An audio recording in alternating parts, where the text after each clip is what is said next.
We've made it to Unit 6. The course is almost finished. Thanks for all of your hard work thus far this semester.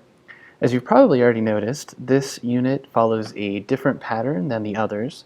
Rather than doing a timeline submission, we will be focusing most of our attention on Ay Rigoberta Menchú. So this book here, and I'll say more about that in just a minute. Also, you probably noticed that we skipped over chapter 12 in Wood and Alexander. That chapter deals with historical memory and trying to find justice for grave cases of collective violence that were enacted quite often by the state against its own people across Latin America. So unfortunately, this is not just something that happened in Guatemala with the Mayan people, the genocide that was enacted there in the early 80s. This was something that took place across the region, usually fueled by right-wing military dictatorships. And again, as we read about and learned last unit, those military dictatorships tended to have the support of the United States more often than not, because they were sure to maintain order and prevent the spread of communism, however that was defined in the region. So the question that we're looking at in this unit then is, how do we deal, and how do Latin Americans deal with the legacies of repression and violence that have plagued their nations? All of the work that we're doing in this unit is geared toward helping you complete your essay on Ay Rigoberta Menchú. If you have not read over the essay guidelines yet, please do that. They are in the Ay Rigoberta Menchú tab in Blackboard. You can also find them via the syllabus.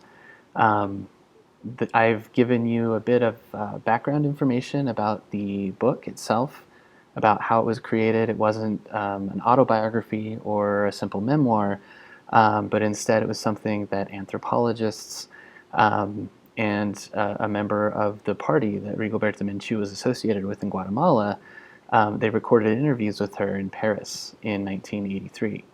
And so she was communicating her story through that medium, and then it was the researcher, Burgos de Bray, who put all of that together, or depending on what you read from Arturo Taracena, he also played a role in that. So what you'll need to think about then as you work on this unit's guiding question is how history and historical memory play different roles in helping to hopefully resolve the legacies of oppression that continue to plague Latin Americans.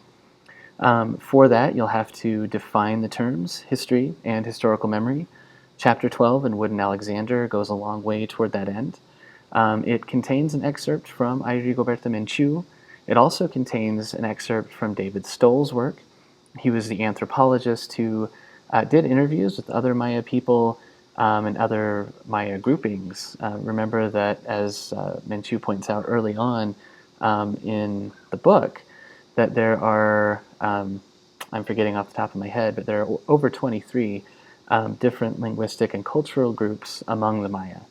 And so Stoll's work looks at some of those differences and tries to shed light on what he sees as the inaccuracies of Menchú's account, because it seems to take on an air of authority that causes it to erase other perspectives from other Maya people about the same period of repression, the same period of time in which all of the Mayan people were trying to deal with the same problems that Menchú is talking about in her book. Menchú's account, as I've mentioned, the way it was constructed, at least in brief, it's, again, her words mediated through a series of questions, through a reordering and editing process, through translation. But her account represents a genre in Latin America known as the testimonio, or a testimonial account. Again, it's a little different than a memoir, although memoir is a literary style unto itself. But it's different than memoir or autobiography in that testimonio is usually conflate and combine personal experiences with perceived collective experiences, with historical experiences, and as many have argued, and you can have links to some of those articles if you're interested in delving into those via the assignment instructions. But as many have argued, this type of testimonio recounting of the past is a traditional indigenous practice that dates back to pre-Columbian times. There is a lot of truth to that. So again, the question is that what Menchú was doing? Or was she kind of doing something completely different in an effort to give a voice to her people, to gain redress for the wrongs committed against them, against her family, and so on. So again, these are questions that we'll have to think about and that you will have to work on for the essay assignment itself. Again, think about the differences between history and historical memory by thinking about history as the events that happened, and history or historical memory as events as we remember them to have happened. There's a key difference there, right? There's one side of looking at events and facts and evidence, and then there's a difference in thinking about how we memorialize, how we as communities remember things. Historical memory is tied up in the controversies over Confederate statues and monuments, as well as the monuments to Spanish conquistadores here in New Mexico in the Southwest, because historical memory is more about the way that we now are using history, or we at a certain point in time are using history to say something about who we are as a community, more than what we're trying to say about the actual events of the past. Excuse me.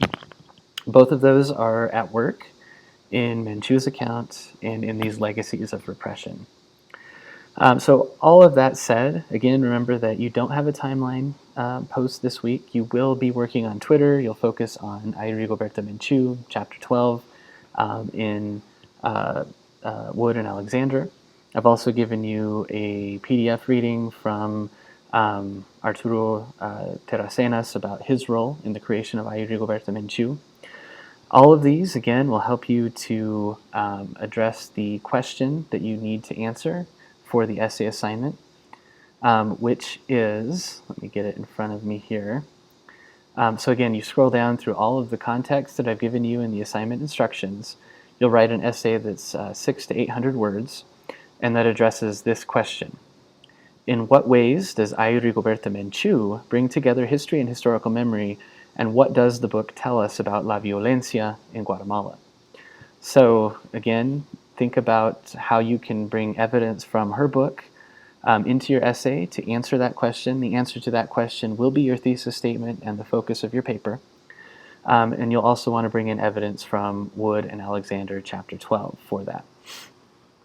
The discussion board assignments, so rather than working on the timeline, you'll post to Twitter, and you will also complete 3 different discussion board assignments. The instructions are there on the discussion board via the links in the learning modules or via the discussion board link in the course menu. If you have any questions about those, please let me know. But again, all of these are geared toward helping you think through the book critically so that you can have everything you'll need to write your essay and complete that assignment. Also due on the last day of class, as listed in the course syllabus, is the final project.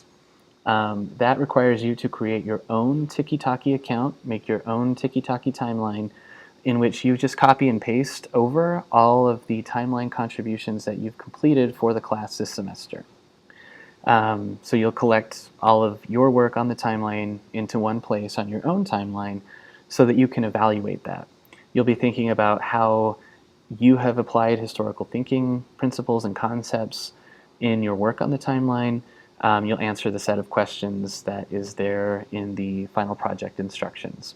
Again, those are available via the learning module, the course menu, and the syllabus. And as always, if you have any questions, please let me know. I'm looking forward to a strong finish looking at Rigoberta Menchú and these issues of historical memory with all of you.